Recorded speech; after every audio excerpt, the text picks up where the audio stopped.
travail de synthèse, je veux bien le faire, mais il y a peut-être des questions sur, en tout cas, les deux intervenants qui sont encore présents, que ce soit pour Auch ou pour Ox, ou O, je ne sais pas comment on dit, Ox, voilà, c'est ça, dans le sud-ouest, on prononce toutes les lettres. Voilà, donc je ne sais pas si vous avez des questions, mais je suppose en tout cas que les expériences présentées en suscitent. Moi, j'avais une question pour Monsieur Frédéric Rougis. Vous disiez que vous aviez fait la visite à deux, enfin deux couples, je suppose, enfin voilà, à deux, et après vous vous retrouvez à 10. Comment vous avez, en si peu de temps, parce que c'est vrai que c'est très court, réussi à trouver des gens pour former votre... L'initiative au départ, on était, disons, deux entités. Alors, Auch a l'avantage d'être une petite ville, et donc ça a circulé assez vite qu'il y avait cette idée de... Après notre première visite, on s'est dit, bon, on ne peut pas en rester là. Donc on a fait une première réunion qui était ouverte, mais voilà, mais un peu par le bouche à oreille, hein, tout simplement. Et donc il y a eu une quinzaine de personnes qui étaient intéressées. Et après ça, donc on a tenu un rythme quand même assez régulier de réunions pour essayer de concevoir le projet, donc avec toutes les questions là du privatif, du collectif, bon, tout ça, ça nous a pris quelque temps. Et en fait, il y avait des gens qui venaient, qui revenaient, et au bout d'un moment, on s'est dit, bon, qui a vraiment envie de voir si c'est possible que ce projet aboutisse? Donc ça voulait dire de demander aux architectes de faire une étude de faisabilité. Donc ça voulait dire de mettre un peu la main au porte-monnaie. Et voilà. Et donc on a été une dizaine à dire ok, on fait ça, on voit si c'est possible, combien en gros ça va coûter, et est-ce qu'on se sent capable d'aller au bout. Voilà. Et une fois qu'on était un peu clair sur ce qu'on voulait, là on a ouvert plus largement.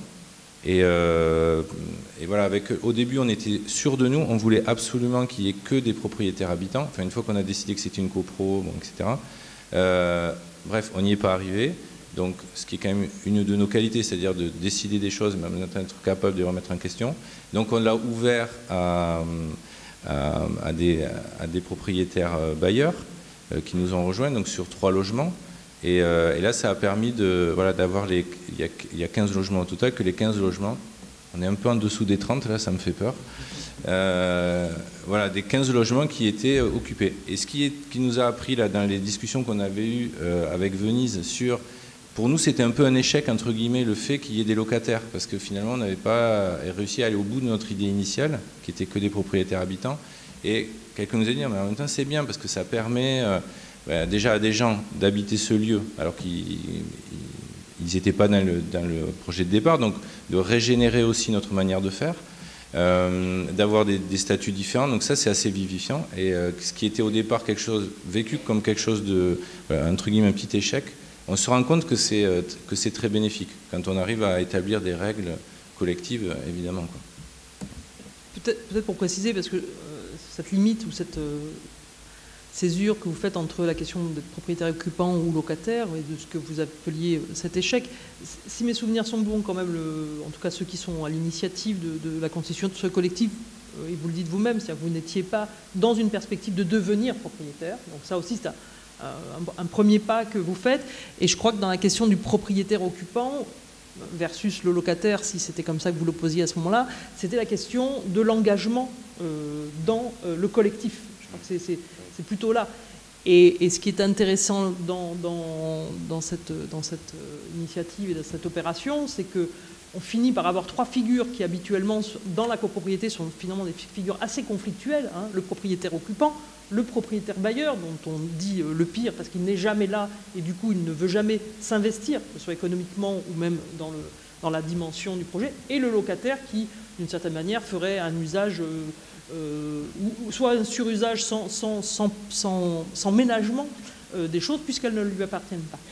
Et là, ce que je trouve ce qui est intéressant dans cette opération, mais comme dans d'autres, c'est qu'on voit que finalement on a une recomposition de ces 3 figures-là qui ne sont plus du coup dans un registre conflictuel, mais qui arrivent quelque part par la force du projet commun à vouloir chacune à leur place être dans l'engagement de faire vivre ce lieu et de le ménager au sens plein du terme. Sur cette question de mixité des statuts, nous, on a un bon exemple à Clermont-Ferrand qui s'appelle Les Normaliennes, un projet qui, au départ, devait être une coopérative d'habitants, mais qui n'a pas trouvé son public. Et comme c'était l'Office du Puy-de-Dôme qui avait initié le projet, c'est lui qui a repris la main, puisque le groupe de départ, à part un jeune handicapé en fauteuil roulant, s'est dissous au fur et à mesure, parce que la question aussi de la propriété collective, la question aussi du vieillissement, de nombreuses femmes qui sont avec des patrimoines, donc ne voulaient pas être sur le modèle du village vertical. Et aussi, à un moment, se sont posés la question de faire de l'écologie. Parce qu'entre le devoir et le désir, entre le besoin et le désir, il y a quelquefois une marge. Sur cette mixité de statut, maintenant, à Les Normaliennes, il y a une mixité entre locataires et futurs propriétaires, puisque c'est un PSLA, hein, sa vocation quand même sociale, puisque c'est un bailleur social. Et là, on va faire l'inauguration la semaine prochaine, dans le cadre des journées portes ouvertes européennes. C'est aussi le fait que les futurs locataires acceptent de rentrer aussi dans le projet collectif de gestion aussi. Alors bon, il y a toujours un problème en suspension, c'est comment on réintroduit dans les loyers la participation aux espaces partagés.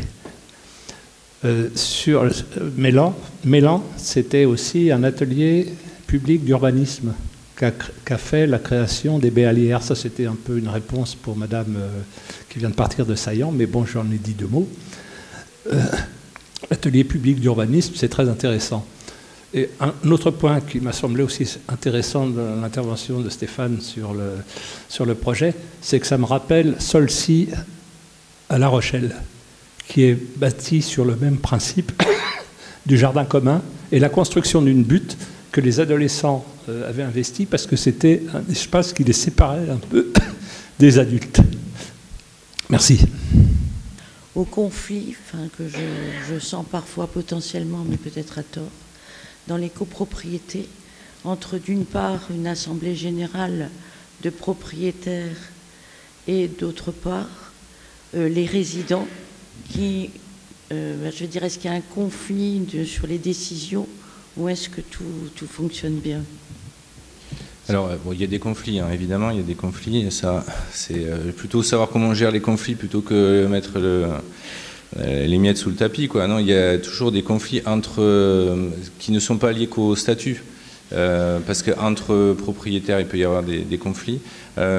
Nous, ce qu'on essaye entre les copropriétaires et le collectif d'habitants, pour l'instant, la règle, elle est que c'est quand même le collectif d'habitants qui prend les décisions sur tout ce qui concerne la vie du lieu.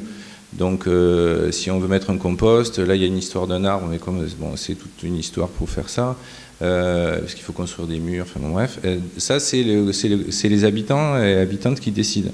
Et la copro suit, en fait, ce qui est décidé par les collectifs d'habitants. C'est-à-dire que la copropriété, elle agit comme le conseil municipal de Saillant, quoi. C'est-à-dire qu'elle valide ce que le collectif... Voilà, exactement. Bon. Sauf qu'ils sont majoritaires, les habitants, encore au sein de la copropriété, non, aujourd'hui? Ah oui, il y a une majorité. Donc ça facilite les choses. Bien sûr. Oui, mais dans le concret, par exemple, les locataires sont parfois plus actifs. Parce que nous, on a eu une phase un peu de fatigue après les travaux, etc. Enfin, de fatigue, de manque de... Voilà, on avait envie de voir un peu ailleurs aussi, quoi. Et par contre, cette énergie, elle est ramenée par des gens qui font le choix aussi de venir et de s'intégrer dans le projet, quoi. Donc actuellement, c'est beaucoup eux qui portent. Et où là, il y a eu une vente aussi entre-temps, parce que là, c'est aussi un bon moment à passer que quand il y a la question de la vente, puisqu'on a une charte qui oblige aussi, si on n'utilise pas le lieu et qu'on déménage, à vendre pour éviter qu'il y ait de la location. Bon, évidemment, tout Airbnb, tout ça est tout à fait interdit. Et la question de la vente, elle nous a pris aussi quelques mois, parce qu'on avait décidé de faire des discussions avec toutes les personnes qui étaient intéressées, voir si on se comprenait bien.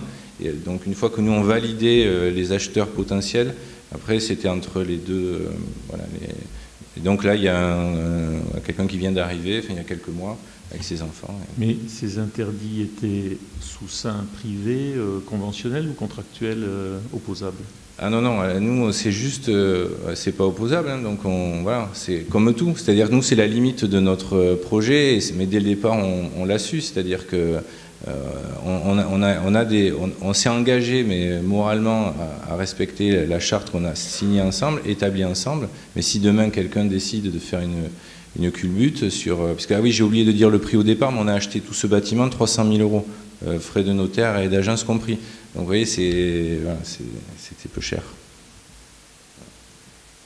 Oui, je posais cette question parce que au Québec, à Montréal, il y a je pense notamment à une une personne âgée, militante de la première heure, donc, et qui est considérée comme la papesse, en fait, qui, pour des raisons qui étaient dans des conflits, mais à couteau tiré, enfin c'est au bazooka, hein, c'était terrible, notamment qui repose sur le fait simple, c'est qu'il y a des gens qui, pour faire la culbute, donc revendent beaucoup plus cher avec l'évolution du foncier sur plusieurs décennies, bon, devenaient prêts à tout pour casser les engagements qui, eux, étaient contractuels, puisque c'était des statutaires.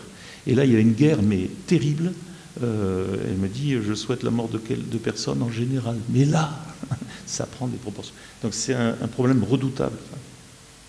Après, juste nous, on est un petit peu protégés, on le savait aussi au départ, par le fait que le bâti est très peu cher à Auch. Comme je disais au début, on est entouré de ruines. Donc voilà, culbute, on ne peut pas non plus... voilà, c'est ce qui nous protège, quelque part. Alors c'est vrai que Auch, on est vraiment dans ces problématiques qui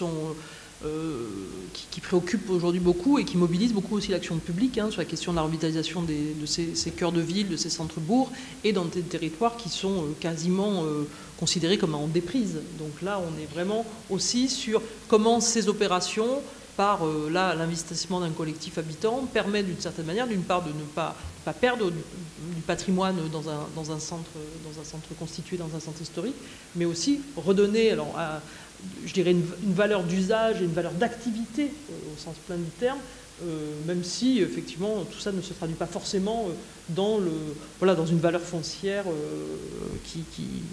c'est d'ailleurs peut-être et vraisemblablement pas le seul baromètre que celle du prix de l'immobilier pour qualifier l'usage, l'intensité des usages d'un lieu. Et à contrario, je m'excuse de dire, mais c'est un problème important. C'est pour ça que tout à l'heure, quand j'ai parlé d'Auch, j'ai dit on est en 3e couronne de la métropole bordelaise, c'est très important.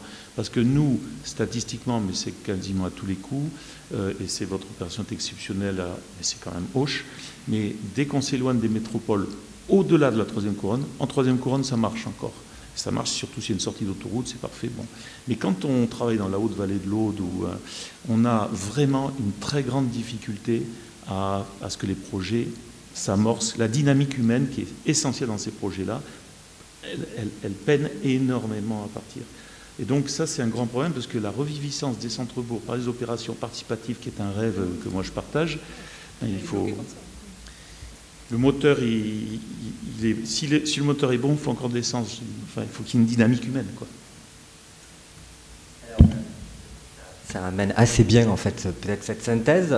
En quoi le référentiel habitant participatif viendrait renouveler, en fait, la fabrique urbaine? Eh bien, peut-être qu'il amène en tout cas à faire en sorte que un collectif rencontre un lieu, et un lieu rencontre un collectif. Je me rappelle toujours, en fait, quand je suis un peu nouveau, en fait, dans l'habitat participatif, et en tant que chercheur, en tout cas, et j'avais regardé les premières vidéos de Couleur d'Orange, et en particulier, on a l'initiateur de Couleur d'Orange qui dit, en fait, le lieu fait tout. Et ce qui transparaît, en tout cas, même dans des situations plus périurbaines, ou plus rurales, ou de petites villes, en fait, c'est qu'on voit toujours que ce lieu fait tout.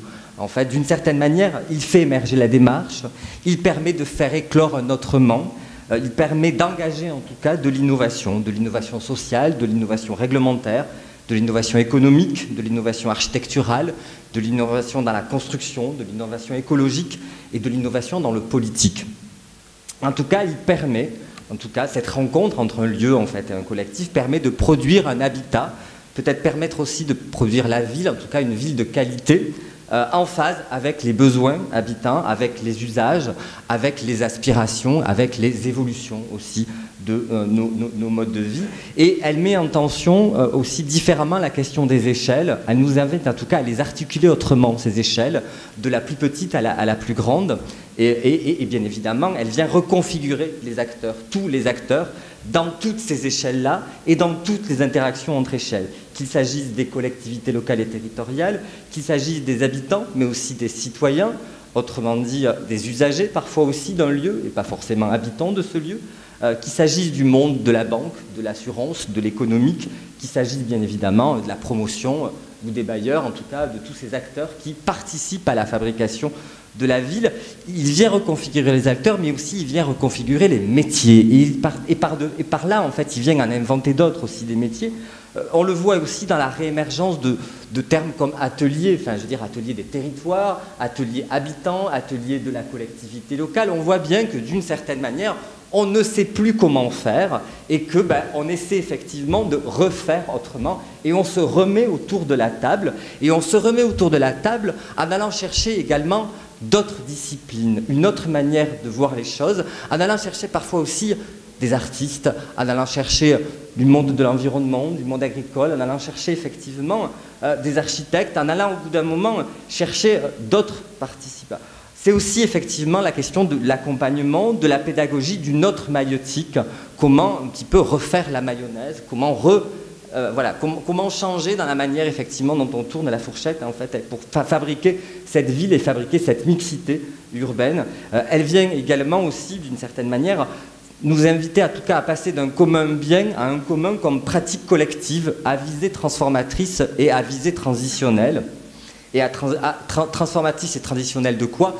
D'une démocratie, à peut-être aussi à passer d'une démocratie de la peur à une démocratie du désir, à une démocratie de l'envie d'un faire autrement, qui viendrait, de coup, et on le verra à nouveau cet après-midi, participer à hétéronomiser en tout cas la production du logement, à la complexifier, à l'atomiser et à l'adapter de plus en plus à des genres de vie, et non pas simplement à des modes de vie, mais bien à des genres de vie, à des styles de vie de plus en plus complexes et surtout de plus en plus incertains. Incertains dans le temps, mais incertains également dans leur économie.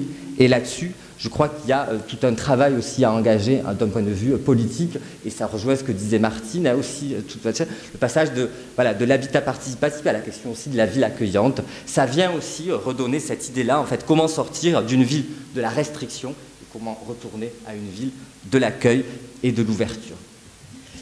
Merci Lionel, merci pour ces propos conclusifs de matinée. Nous allons, et je vais passer la parole à Martine qui va nous donner les consignes pour que nous puissions en commun déjeuner. Et nous nous retrouverons dans cette salle à 14h pour la reprise de nos travaux.